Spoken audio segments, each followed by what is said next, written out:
자, 지금부터 우리 민족의 오래된 전설 속에서 소름 끼치면서도 슬픈 이야기, 달걀 귀신의 전설을 들려드릴게요. 얼굴 없는 귀신이 된 한 처녀의 가슴 아픈 사연은 여러분의 등골을 오싹하게 만들 것입니다. 편안한 마음으로 이야기 속으로 빠져들어 보세요. 옛날 옛적 한 마을에 아름다운 처녀가 살고 있었습니다. 처녀는 마음씨가 곱고 얼굴이 예뻐 마을 사람들의 사랑을 독차지했지요. 특히 그녀의 얼굴은 마치 백옥처럼 하얗고 맑아 보는 이들의 감탄을 자아냈습니다. 사람들은 그녀를 옥녀라 부르며 아꼈습니다. 그런데 그 마을에는 마음씨가 곱지 못한 부잣집 도령이 있었습니다. 도령은 옥녀의 아름다움에 반했지만 옥녀는 도령의 탐욕스러운 마음을 알고 그를 피했습니다. 도령은 옥녀를 자신의 아내로 삼고 싶었지만 옥녀가 자신을 멀리하자 점점 더 삐뚤어진 마음을 품게 되었지요. 도령은 옥녀를 어떻게든 자신의 소유로 만들고 싶었습니다. 그는 옥녀에게 온갖 보물을 주며 청혼했지만 옥녀는 그의 청혼을 단호히 거절했습니다. 도령은 옥녀의 거절에 분노했고 옥녀를 괴롭히기 시작했습니다. 그는 옥녀의 집에 밤마다 돌을 던지고 옥녀의 가족을 위협했지요. 옥녀와 그녀의 가족은 도령의 괴롭힘 때문에 하루도 편할 날이 없었습니다. 옥녀는 도령의 괴롭힘을 견디다 못해 결국 마을을 떠나기로 마음먹었습니다. 그녀는 밤중에 몰래 짐을 싸서 가족들과 함께 다른 마을로 가려 했지요. 하지만 도령은 이미 옥녀가 떠날 것을 알고 있었습니다. 그는 자신의 하인들을 시켜 옥녀와 가족들이 떠나는 길목을 막아섰습니다. 옥녀는 도령의 잔인함에 크게 절망했습니다. 도령은 옥녀에게 마지막으로 물었습니다. 나와 혼인할 테냐? 아니면 이 자리에서 너와 너의 가족을 모두 죽일 테냐? 옥녀는 도령의 말에 몸서리쳤습니다. 그녀는 자신의 가족을 지키기 위해 결국 도령의 청혼을 받아들이기로 결심했습니다. 하지만 옥녀는 도령의 탐욕스러운 마음을 받아들일 수 없었지요. 옥녀는 도령의 청혼을 받아들인 척하며 마지막으로 한 가지 부탁을 했습니다.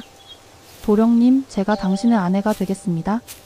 하지만 그 전에 한 가지만 제게 허락해 주십시오.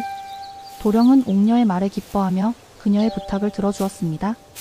무엇이든 말해보거라. 너의 소원이라면 무엇이든 들어주겠다.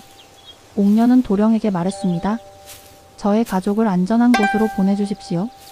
그리고 저는 며칠 동안 홀로 기도하며 마음을 정돈하고 싶습니다. 도령은 옥녀의 말을 믿고 그녀의 가족을 보내주었습니다. 옥녀는 도령에게 마지막 인사를 하고 홀로 깊은 산속으로 들어갔습니다. 산속에 들어간 옥녀는 도령에게 시집가는 대신 스스로 목숨을 끊기로 결심했습니다.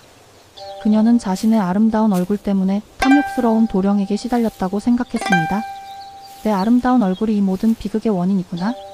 옥녀는 자신의 얼굴을 혐오하며 얼굴을 망가뜨리고 스스로 목숨을 끊었습니다. 그녀의 영혼은 몸을 떠났지만 그녀의 깊은 한은 그 자리에 그대로 남았지요.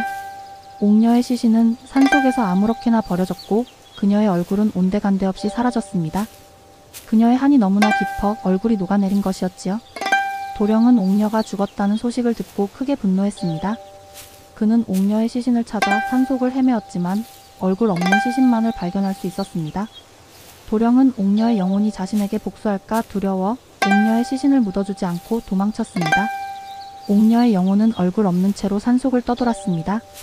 그녀는 자신을 괴롭힌 도령에 대한 분노와 가족들을 보지 못하는 슬픔 때문에 고통스러워했습니다. 옥녀의 영혼은 얼굴이 없었기 때문에 마치 달걀처럼 매끈하고 둥근 모습이었다고 전해집니다. 사람들은 옥녀의 영혼을 보고 달걀 귀신이라 부르기 시작했습니다. 달걀 귀신이 된 옥녀의 영혼은 밤마다 마을을 찾아와 도령을 괴롭혔습니다.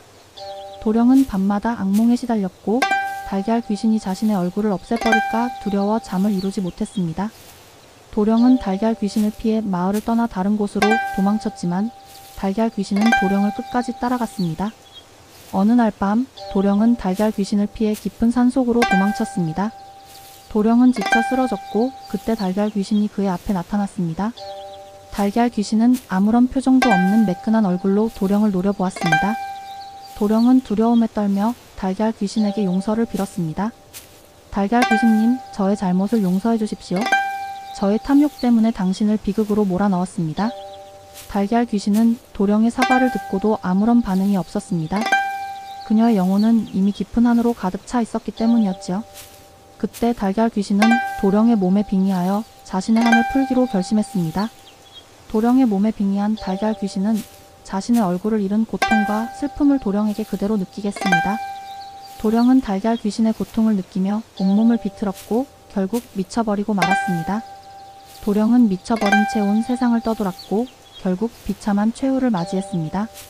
도령의 죽음으로 달걀 귀신의 한은 어느 정도 풀렸지만 그녀의 영혼은 여전히 얼굴을 찾지 못하고 세상을 떠돌았습니다. 그러던 어느 날 옥녀의 가족들이 옥녀의 소식을 듣고 옥녀의 시신을 찾아 산을 헤맸습니다. 그들은 옥녀의 시신을 발견하고 통곡하며 울었지요. 그들은 옥녀의 시신을 정성껏 묻어주고 옥녀의 영혼을 위로했습니다. 그때 달걀 귀신이 옥녀의 가족들 앞에 나타났습니다. 달걀 귀신은 자신의 가족들을 보고 기쁨에 차 눈물을 흘렸습니다. 그녀가 눈물을 흘리자 그녀의 얼굴이 조금씩 생겨나기 시작했습니다. 달걀 귀신 전설은 오늘날까지도 우리에게 다음과 같은 깊은 교훈을 남겨줍니다. 첫째, 사람의 욕심은 결국 자신과 타인을 파멸로 이끈다는 것입니다. 도령의 탐욕은 옥녀를 죽음으로 몰아넣었고 결국 자신도 비참한 최후를 맞이했습니다. 이 이야기는 인간의 끝없는 욕심에 대한 경고입니다. 둘째, 한은 죽음을 초월하여 영원히 남아있다는 것입니다. 옥녀는 자신의 한 때문에 얼굴을 잃고 귀신이 되었지만 그녀의 한은 가족들의 사랑으로 인해 비로소 풀렸습니다. 마지막으로 이 이야기는 외모가 모든 것을 결정하는 것이 아니라는 것을 알려줍니다. 옥녀는 자신의 아름다운 얼굴 때문에 비극을 겪었지만 그녀의 아름다움은 얼굴에 있지 않고 내면에 있었습니다. 오늘날에도 우리는 달걀 귀신 전설을 보며 인간의 욕심과 한, 그리고 진정한 아름다움의 의미를 되새깁니다. 달걀 귀신은 단순한 귀신이 아니라 슬픈 한을 품고 있는 불쌍한 영혼인 것입니다. 다음에도 더 흥미로운 이야기로 여러분을 찾아뵙겠습니다.